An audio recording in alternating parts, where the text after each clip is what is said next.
আজকে আমরা 1,60,00,000 যে আবেদনকারী, তার মধ্যে 26 লক্ষ বাতিল হয়েছে ফর্ম।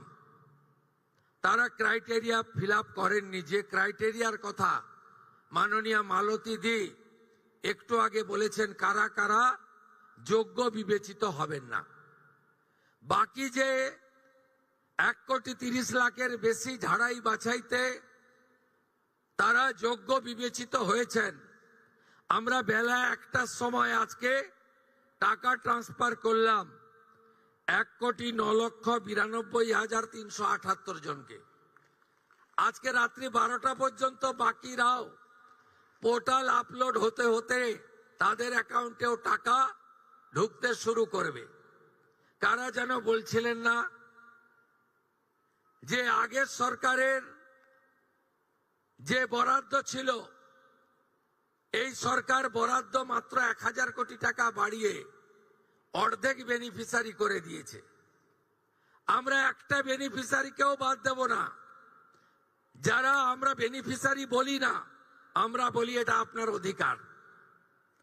আজকেই আমরা 1 কোটি, ইতিমধ্যে 1,10,00,000-এর অ্যাকাউন্টে ঢুকিয়েছি, যার মধ্যে আমাদের তফসিলি জাতি, শিডিউল কাস্ট মা বোন দিদি রয়েছেন 26,63,555 জন।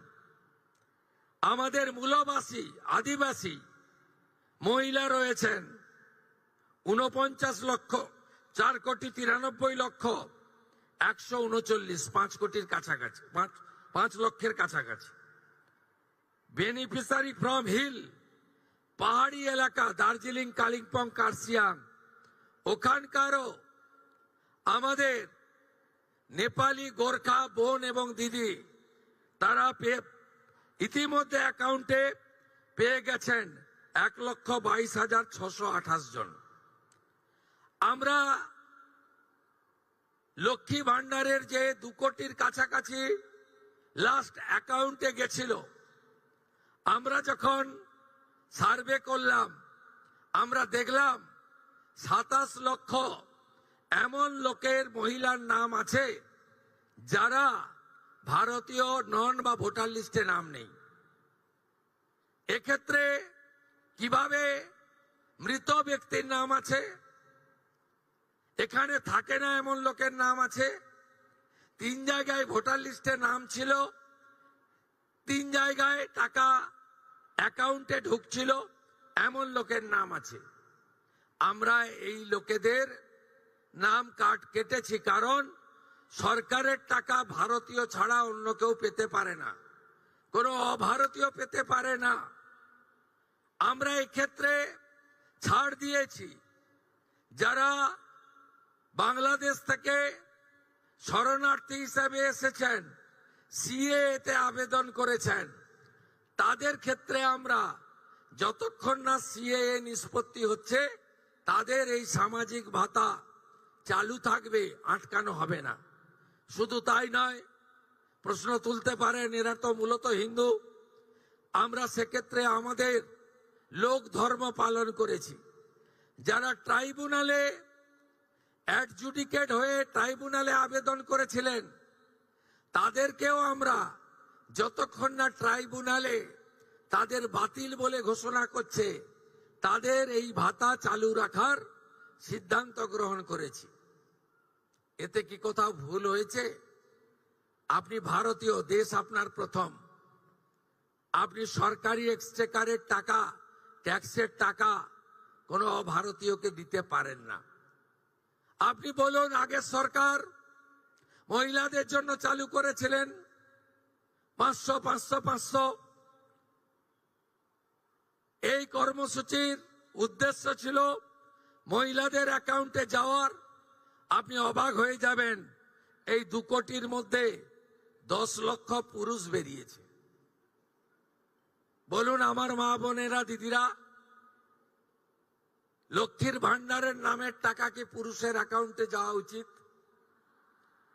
তাই ঝাড়াই বাছাইয়ের প্রয়োজন ছিল। সমালোচনা হয়েছে, 12 পৃষ্ঠার ফর্ম। অ্যাকচুয়ালি 4টে পৃষ্ঠা ছাড়া ফিল আপ করা ছিল না, আর একবার আপনি ফিল আপ করে দিয়েছেন, একেবারে পোর্টালে আপলোড হয়ে গেছে। শুধু এই স্কিম নয়, ভারত সরকার, পশ্চিমবঙ্গ সরকারের আরো অসংখ্য স্কিমে আপনি সুযোগ পাবেন। আপনাকে আর দ্বিতীয়বার ফর্ম ফিল আপ করতে হবে না। তাই আপনারাও সহযোগিতা করেছেন, আমরাও আপনাদেরকে, আপনাদের ধৈর্যকে আমরা কুর্নিশ জানাই। আমরা 4 দিন ব্যাপী যে জনকল্যাণ শিবির করেছিলাম, এই জনকল্যাণ শিবিরে 8,15,000 দিদি এবং বোন অন্নপূর্ণা যোজনায় নাম নথিভুক্ত করেছিলেন। খুশির খবর, আজকে যাদেরকে টাকা ট্রান্সফার হলো তাদের মধ্যে জনকল্যাণ শিবিরে আসা 8,15,000 প্রত্যেকেই তাদের অ্যাকাউন্টে টাকা পেলেন। শুধু তাই নয়, আমরা 3রা জুন বলেছিলাম যে আমরা মাসে একদিন টাকা ট্রান্সফার করব। এই ধরনের বড় অনুষ্ঠান হবে না, কিন্তু প্রত্যেক মাসেই আপনারা টাকা পেয়ে যাবেন অ্যাকাউন্টে।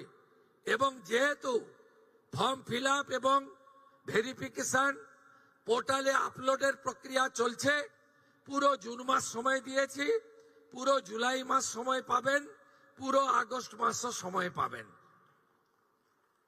অতএব একটা স্বচ্ছতার ভিত্তিতে আমরা কখনই বলি না যে বিজেপির টাকা, আমরা কখনোই বলি না মুখ্যমন্ত্রীর ব্যক্তিগত টাকা, আমরা কখনোই বলি না প্রধানমন্ত্রীর ব্যক্তিগত টাকা, আমরা বলি সরকারি টাকা, সরকারি প্রকল্প, যারা যোগ্য তারা পাবেন। অন্নপূর্ণা যোজনার বাইরে গিয়ে যদি বলা যায়, আমরা সরকারি বাসে 0 ভ্যালু টিকিট আমাদের মহিলাদের জন্য চালু করেছি। আমরা যেহেতু চালু করার সময় বেশি সময় পাইনি, আমরা এরপরে একটি পিঙ্ক কার্ড, গোলাপি কার্ড করে দেব, যাতে যারা প্রকৃতপক্ষে সরকারি বাসে ফ্রিতে চান মহিলারা, তারাই পাবেন। কারণ আমি দেখেছি বেশ কিছু সরকারি কর্মচারী